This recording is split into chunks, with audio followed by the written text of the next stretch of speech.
it's back to John Stanley, right across Australia.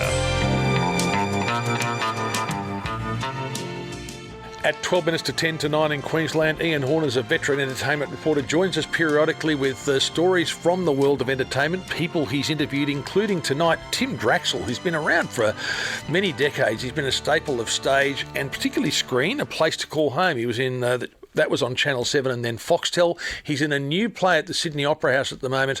Ian's spoken to him. Here is Ian Horner. G'day, how are you, John? Good, yeah. I mean, Tim Draxl's been around for a very long time. He's an established star, and now he's on stage in a play. This is a story in a play that's been around for quite a while.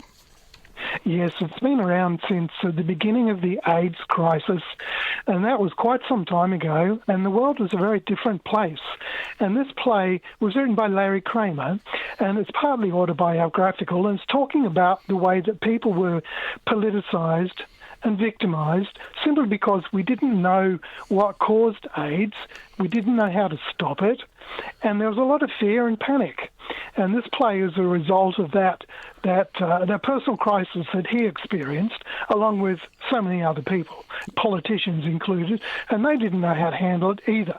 And we were looking for people who could actually stand up and fill in the gaps and remind us to be human and to be compassionate. And that's what this play is about. Yeah, it's interesting because it's like almost like a period piece, because 40 years on, you can see what the dynamics and what was happening in those days. It's called The Normal Heart, and you asked Tim about actually why they call it that. Yeah, indeed. I said to him that it's 41 years after The Normal Heart was written. AIDS is no longer a death sentence. There's also been an extraordinary turnabout in community acceptance. I mean, 62% of Australians voted for marriage equality, but only 4.5% identify as gay. Well, what does that tell you? I asked him about the title of the play, and I said, what's the difference between a normal heart and an abnormal heart? That's a very good question, Ian. I think a normal heart is the universal heart, the heart of humanity, the heart that kind of speaks to us all on a human level. It's a perfect title for the play because it really is about community and humanity. To me, the abnormal heart is one that doesn't feel that sense of wanting good for the community, and an abnormal heart is one that kind of is closed. You know what's really apparent to me is there's the fear and judgment has completely gone, but I think the anguish and the sadness and the sense of loss of, you know, from people who lived through that era is so raw still. The emotion that is so just under the surface that it just kind of bubbles up and over is touching and heartbreaking. But yeah, I think the fear and the judgment certainly has dissipated. Is there a particular speech in the play that maybe you anticipate somehow, something difficult or emotionally powerful? Oh yeah, I have a wonderful monologue in Act 2 that is absolutely gut-wrenching. It's really hard to get through without kind of breaking down. I almost break down too much because it feels so real, and Larry Kramer's writing is just so incredible and powerful. I'm hoping that by opening night I can kind of pull myself together because it really takes you there, and it's an incredible journey to go on as an actor. Can you give us a couple of lines that sets that? Oh no, Ian, up? Please don't make me do that. No, you have to come and see the show. It's a bit like stand-up comics when you do interviews with them and they don't want to use their jokes on radio because they want to save them for their audiences, I guess, hall by hall. Now, I find this also interesting because the show A Place to Call Home, this was a TV show. It was shopped around. Foxtel bought it. It's one of those ones where, look, a lot of people didn't see it, but I'm always surprised whenever it's raised on our little TV segment we do each week, how many people did see it and did love it. So it made quite an impact. It certainly did. It ran, as you say, it ran for 1 year and it was cancelled by Channel 7. And then the producers believed in it so much, they shopped it around, as you said, and Foxtel bought it, and they made it for another 5 years, which is huge. And I would say just about all our listeners would be familiar with this show. It was much loved. Noni Hazelhurst, and she's a trooper, she played the matriarch of the family, which had lots of secrets. And Noni herself told me that this was the show that she's most proud of making. Mostly it was about getting over yourself, getting on with your friends and family, no matter who or what they were. I said to Tim, this was a pretty special show.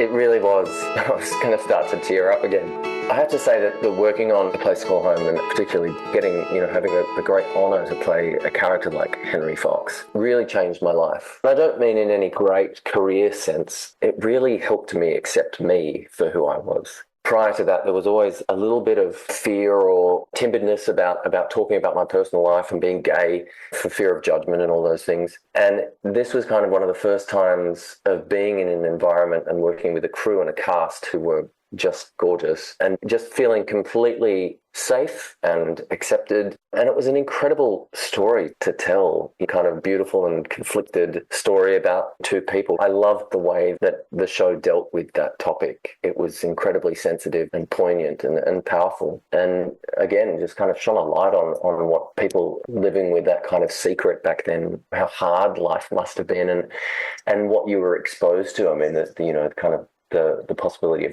being blackmailed, which is one of the things that Henry Fox dealt with.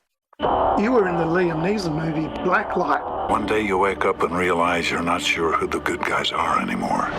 Shot in Melbourne. What was it like to be in a Liam Neeson action film? I only met him once on set, which was very brief, unfortunately, because none of my scenes were with him. It was an incredibly fun shoot. I'd never done an action film before. Getting to do car chase sequences and things was pretty epic.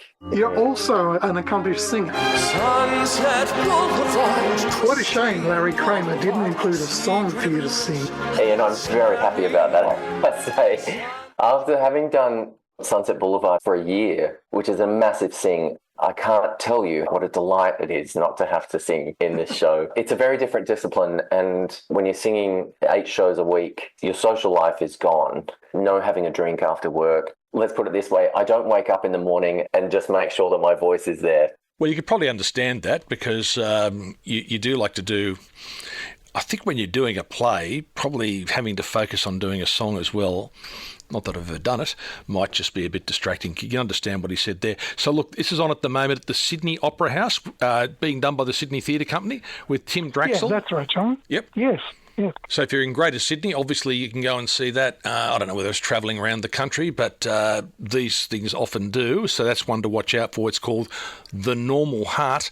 And Ian, all of your interviews are on YouTube. The Gossip and the Critic is the podcast you do with our friend Craig Bennett. We'll do this again with you very soon. Look forward, mate. Have a good night. Yeah, there is Ian Horner at 3.5 minutes to 10, 9 if you're listening in Queensland. We've got the news coming up soon, Brain Game, lots more here on this Friday night.